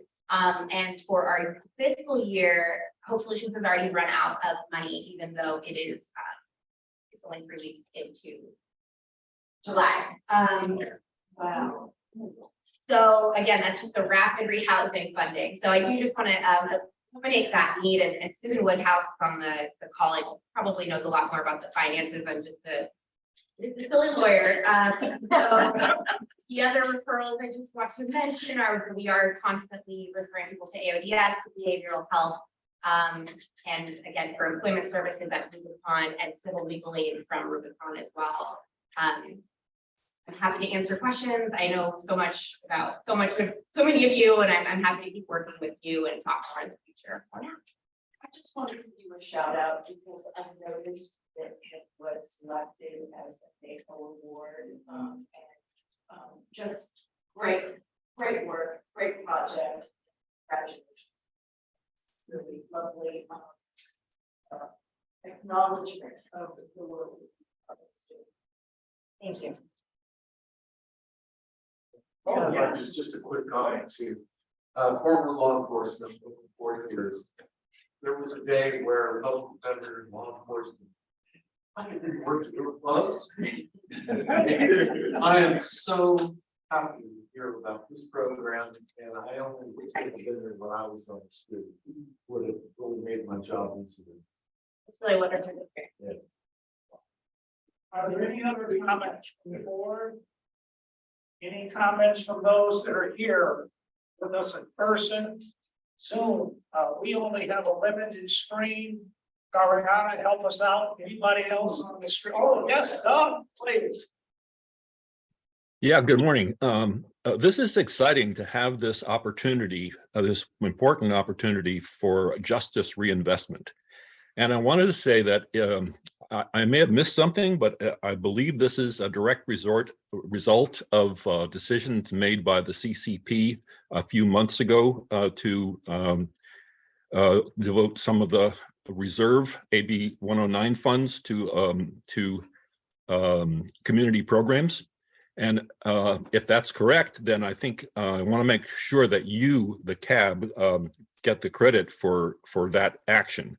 Your consistent listing of the gaps and needs in your policy and budget briefs every year, I think has led to the PPC taking that CCP taking that action and the Public Protection Committee accepting their recommendation. So thank you for that past work, you and your successor versions of CAB.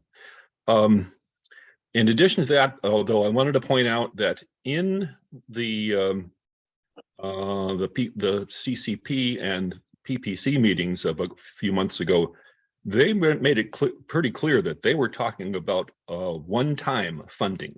I'm glad that all of the discussion, the robust discussion that has taken place at this meeting has really taken a longer vision than that and really talked about how we can improve services for returning residents in the long term. But if they're really serious about making this one-time funding, then I think some consideration of what types of investments might be suitable for one-time funding. For instance, purchase of a structure that could be used for housing.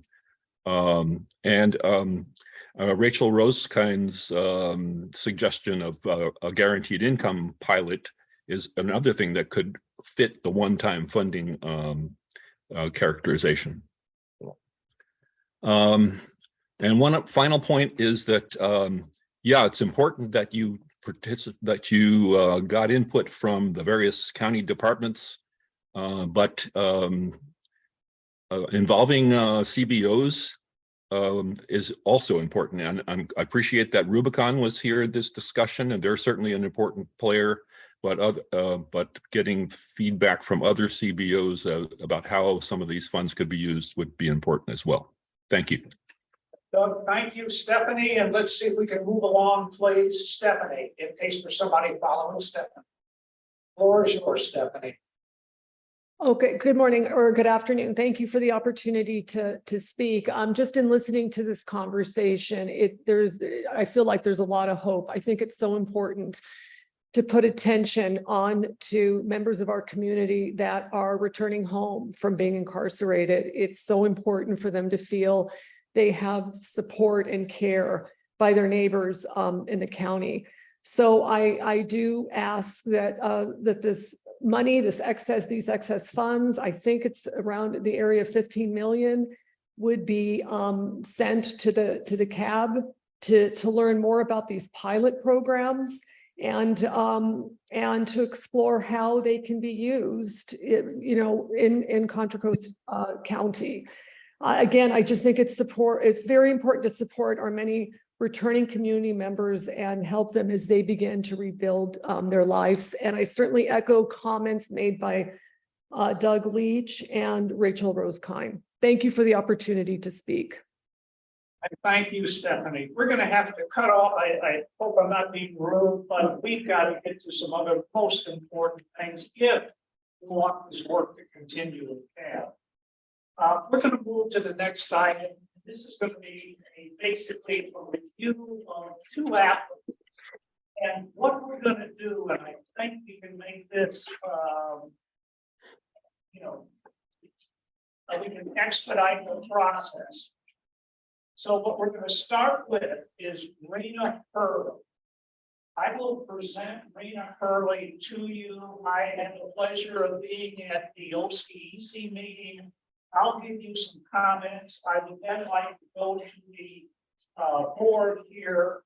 She has been vetted by the OCEC board, my colleagues here, and then we would like to report if you have any questions. And then if not, we can take a quick vote. We want to have time for Mark Daly. Mark, you haven't been, you haven't been under the microscope. And we need to put you under the microscope for a few moments and ask a few questions.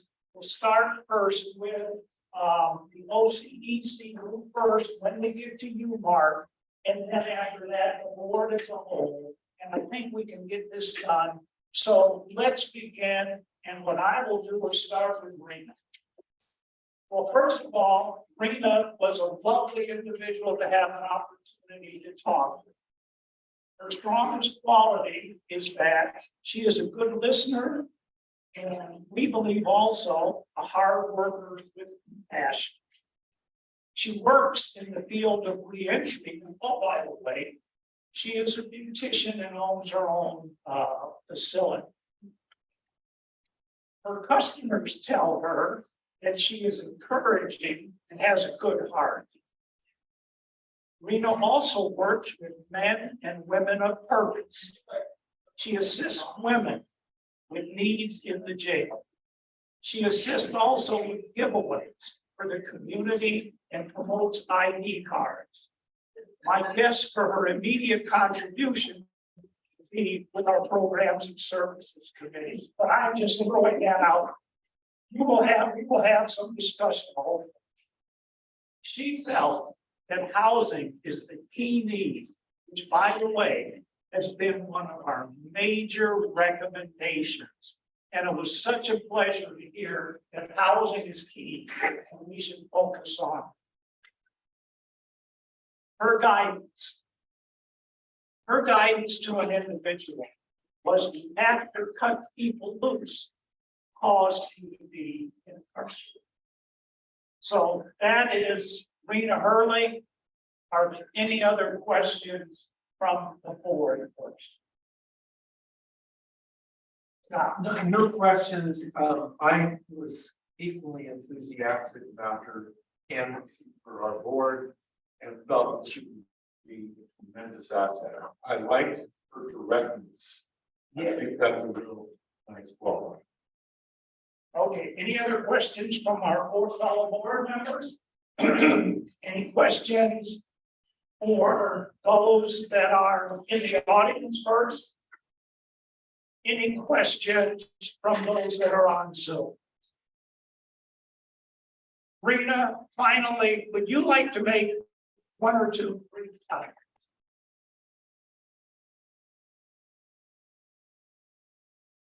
You're on mute, Rena. Hello, everyone. I would just like to say I'm really excited and I'm looking forward to being a part of the Community Advisory Board. And I just thank you all for this opportunity. Thank you, Rena. May I have a motion? Motion. Okay. Oh, you know, okay, all right. Can I make a motion? Yes. I don't know. Motion. I don't know. I will. Okay. Okay, we have a motion. I'll make a motion. I second. And you have a second. All right, are there any discussion? Then let's, discussion in this room, discussion by anybody on Zoom. would you please call the vote, Karen? Yes. Crawford, Yes. Nicole, you second. Brenda, Yes. Rena Moore,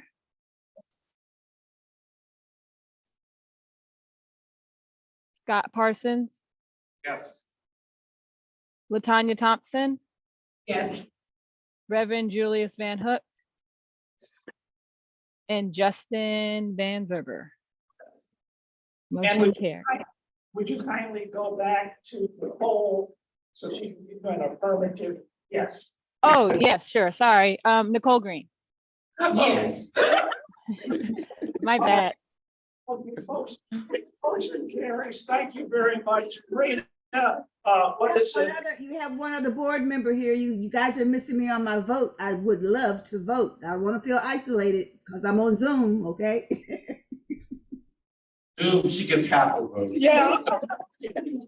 Okay, would you recognize, please, Gariana Ozzy on Zoom? Sorry, Ozzy. Ozzy Carter. Yes. Thank you, Ozzy. Okay. All right, now, this is gonna be a little ticklish for us, but we're gonna ask for your indulgence, your assistance. Mark Hanley, get yourself kindly on, you're on mute right now. And we're gonna have a little discussion here with our group. And let's start with those from OCEC. First of all, welcome. We're so pleased that you have opted to consider being a member of PATH. So let's start with OCEC. Yes, ma'am. Mark reports to me as a county employee, so I'm going to leave, so there's no conflict. But I will say he's absolutely fantastic.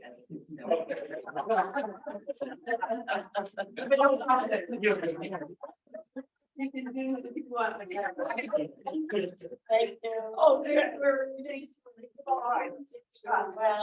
Can I ask Yeah. you a question? Yeah. So this will be like his first interview. Yeah, this is his first interview. Consider this OCEC.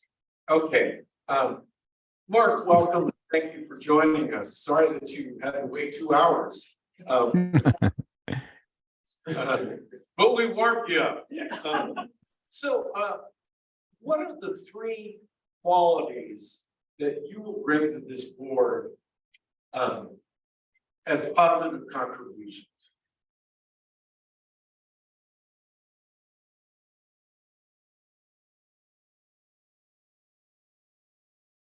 Can you hear me? Yes, now we can hear. Well, you just went back on mute again for some reason.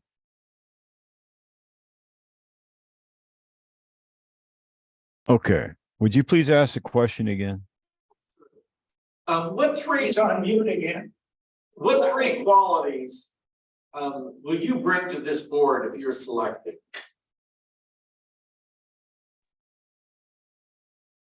I have been justice involved. I have had to go through the process of coming back out to the community, figuring out how to do everything. And I've been helped. I've been there and done that.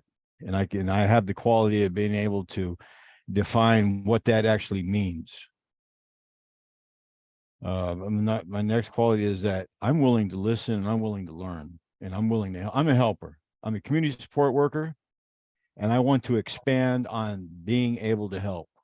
And I need to reach out and help people that need it because I remember that. Another quality that I have is that those that do know me, they know that I just keep it simple. I just want everything to work out. Excellent. Thank you for that, Mark. Yeah, Brenda, if you have a question, please. Okay, what are your strengths working in a group setting?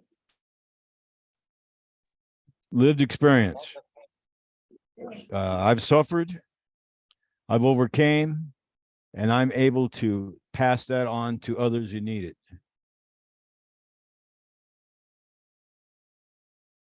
Reverend Van Hook.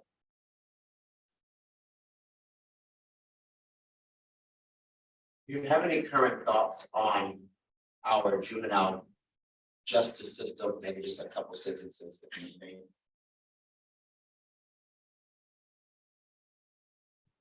I was juvenile when I got in trouble. I did not know, I did not have a voice. I did not know how to use a voice. And my thoughts on it is that we've got to get in there and talk to these people and listen to them, these kids and these children and the young. We need to listen to them now, and we need to put people in there that can actually reach them. That's, you have to be able to reach them. Thank you. Are there any other questions from anybody else now? Let's look at the rest of the board. Any others? All right, then I've got a few questions here, or basically, why don't we talk about scheduling? Mark, our general meeting is the second Thursday of the month from 10 to 12. Our OCEC, which is Outreach and Community Engagement, they meet the third Tuesday each month from 11 to 12. Can you hear me, Mark? Oh, great, great. And then Programs and Services, they meet the third Thursday of each month at 11 a.m.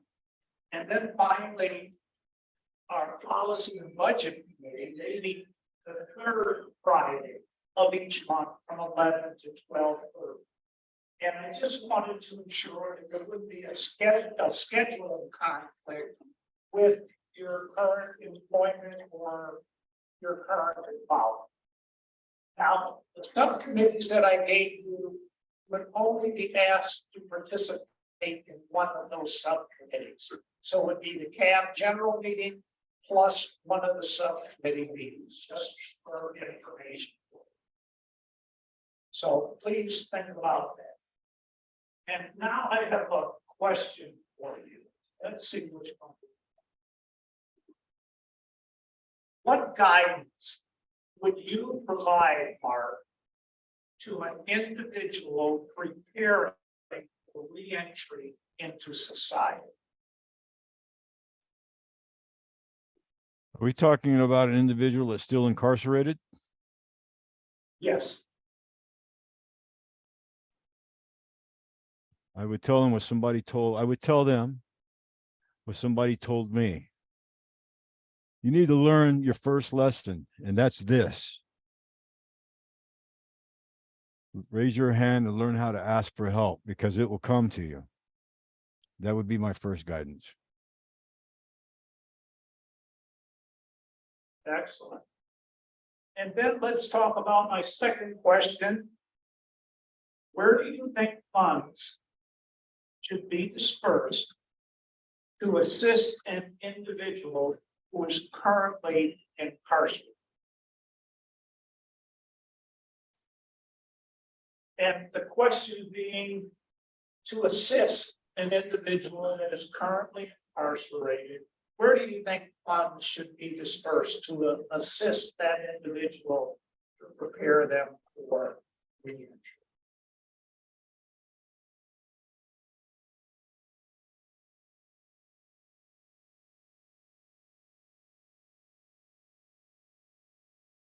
I think the bridges would need to be built, whether it's through probation, whether it's through parole, whether it's through some of these many other groups, but bridges need to be built to make actual contact with the individual, to give him an insight into what he can expect in terms of help.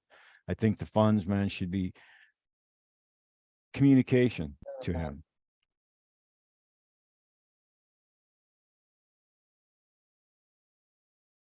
Mark, I thank you. Are there any other questions here? First of all, in the room, any questions of Mark for those who are on Zoom?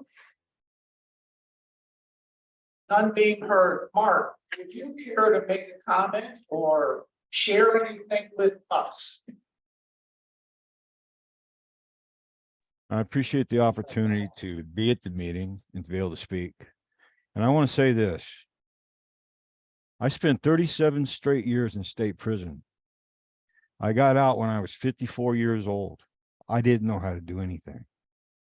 People reached to me and asked me, could they help? and they were real. And I took that help. And I've did nothing except work and climb since then. And one thing that I have learned that I am giving back. I've taken so much in life and I have not left good footprints, but I have since I stood up with the help of, I don't stand here alone. I stand here because so many people got involved and they cared. Redemption, rehabilitation, recovery, it's real. And I happen to be proof of it. Mark, thank you so very, very much. It's been a pleasure listening to you. Let's now move to the board. Is there any discussion? All right, I think I went on a sequence. Yes, let's try a motion. Is there a motion? Oh, I'd love to make a motion that the CAB accept Mark Ganley as a member be forwarded to what the CCP for consideration. Yes, is there a second? Second that. Okay, well, that's already said. Reverend Van Hook, it's the second. Okay, we have a motion, we have a second. Is there now any further discussion? Any discussion from the room? Any discussion from Zoom? And we're not going to get you, Ozzy. Well, yes. Is it just with board members or? No, in the room. Comments, please, discussion. Yeah, on this one is particularly close to my heart because I've worked very closely with Mark. Everything he has shared is true. He speaks with such truth, and he carries his heart with him everywhere he goes. And that has been my experience of him, even in a professional setting, which is often not a to gain or gather from someone. Often we're doing work that's very transactional. He is not that person at all. And so I think he will bring such great wisdom and guidance to the board and help all of us keep in mind the real reason why we do a lot of the work. So I'm so grateful, Mark, to apply, and I'm hopeful that the board will agree. Thank you. Any other discussion? Thank you, Patrice. Thank you for others who have commented. Any comments from anybody on Zoom? We don't want to forget our Zoom partners. Okay. We have not received any discussion or other comments. Let's move to a vote. Tariana, would you start the vote with Ozzy so we don't forget? Okay. Ozzy Carter, Aye, yes. Crawford Carpenter. Crawford. Aye. Nicole Green. Nicole. Aye. Brenda. Aye. Raina Moore. Aye. Scott Parsons. Aye. Latanya Thompson. Reverend Julius Van Hook. Aye. And Justin Van Zerber. Aye. Motion carries. All right, well, thank you. Okay, we are at 12, almost 17. And what we're gonna, I think, do is we had items that were on our agenda. We're gonna work with staff. We're gonna handle those other items. We can move those to our next meeting. And I think it's appropriate before we sign off. Any other questions or comments? The only comment just to Yes. make for Mark and Rena, the next step is that your our CAB's recommendation will go forward to CCP at their next meeting. It was supposed to be scheduled for July, but haven't heard much yet in terms of actual meeting date. But when that date does come online, we'll be sure to let you know. And then CCP will take the final vote to approve you to be a member of CAB. And we thank you for that. And that was the purpose of us trying to not rush, but to work in an expeditious manner to get these names to this board for approval, to get to CCP for the next meeting. So believe it or not, you'll be with us to rock and roll when we get to September. So Thank you, and thank you both for being patient. With that being said, let's adjourn our meeting to August the 10th.